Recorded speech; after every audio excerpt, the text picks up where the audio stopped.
The doors didn't just open, they exploded inward like judgment itself had arrived late and furious. The sound cracked through the cathedral, silencing the organ mid-note and swallowing the priest's final words. Every guest turned at once, gasps rising like a wave as sunlight poured through the entrance, framing a towering figure in a tailored charcoal suit so sharp it looked weaponized. He didn't look like a wedding guest. He looked like the end of something. Behind him moved 4 men in synchronized silence, coats shifting just enough to reveal the unmistakable glint of concealed steel.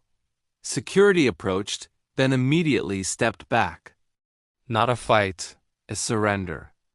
And as that man began walking down the aisle, polished shoes striking marble with deliberate authority, I realized something terrifying. He wasn't scanning the room. He was looking directly at me. If you believe fate sometimes kicks the door down instead of knocking, stay with this story. And don't forget to subscribe to Dark Vows, because what happened next rewrote my entire life in a single heartbeat. 3 minutes earlier, I had been standing at the altar, feeling the lace of my gown tighten around my ribs like a silk noose. My name is Isabella Romano, and I was about to marry a man I didn't love to pay for a debt I didn't create. My father's gambling had spiraled into something darker, something that ended in quiet threats and polite men with violent eyes visiting our home. Adrian Wolfe stood beside me at the altar, immaculate in a navy suit, checking his watch like the ceremony was cutting into his quarterly profits. His fingers dug into mine possessively. "Smile," he muttered through clenched teeth. "You look miserable." Miserable? I was being sold with a string quartet playing in the background. When the priest asked if anyone objected, the silence felt suffocating. I closed my eyes and prayed for anything, a fire alarm, a blackout, divine intervention. What I got was something far more dangerous. The man walking toward me was Ramang Vassal. Every whisper in the city carried his name with fear. He wasn't just wealthy, he was untouchable. Businesses bowed.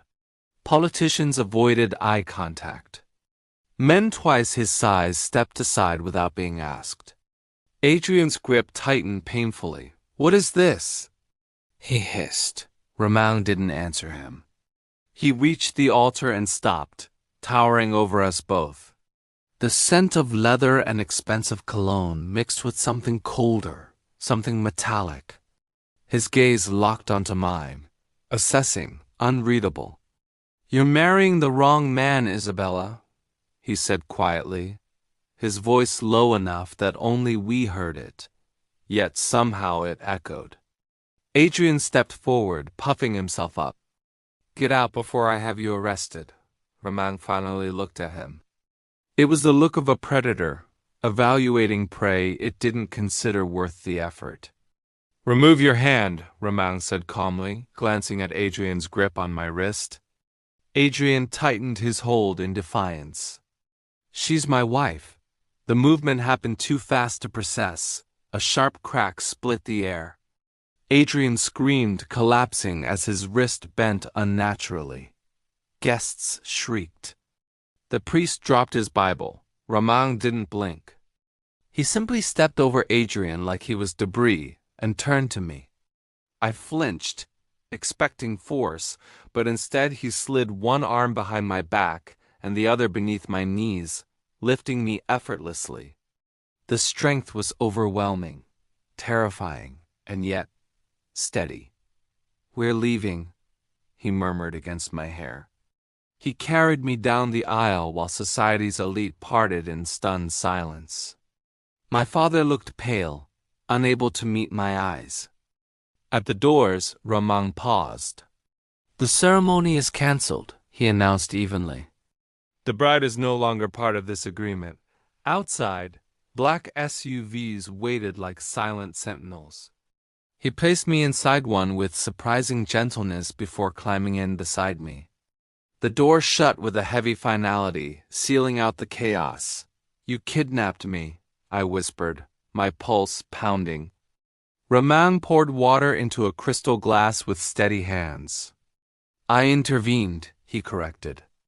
Adrian transferred your father's debt to me last week.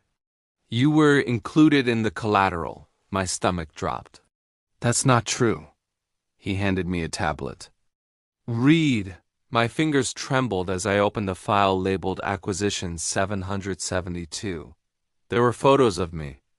Surveillance images, messages, contracts. Adrian's correspondence detailing a transfer scheduled immediately after our honeymoon departure to Singapore. Phrases like ensure compliance and sedate if necessary blurred through my tears. I wasn't a bride. I was inventory. My throat burned. He was going to sell me, I whispered. Yes, Rahman replied without softness. And I do not tolerate shared assets. I stared at him. So what does that make you? He leaned closer, his thumb brushing my jaw possessively. Practical. The city skyline slid past the tinted glass. I realized something chilling. Rahman might be dangerous, but he had stopped something worse. Why? I asked. He watched me carefully. Because I do not allow chaos in my investments. His honesty was brutal, but there was something else beneath it. Anger, maybe. You're not safe, he added. But you are not for sale. I sat back numb. Everything I thought I knew had shattered inside that cathedral. Adrian wasn't a savior. He was a broker, and Rahman was the devil who disrupted the deal. The SUV turned through iron gates into an estate that looked carved from power itself. Guards opened doors. Rahman stepped out and extended a hand.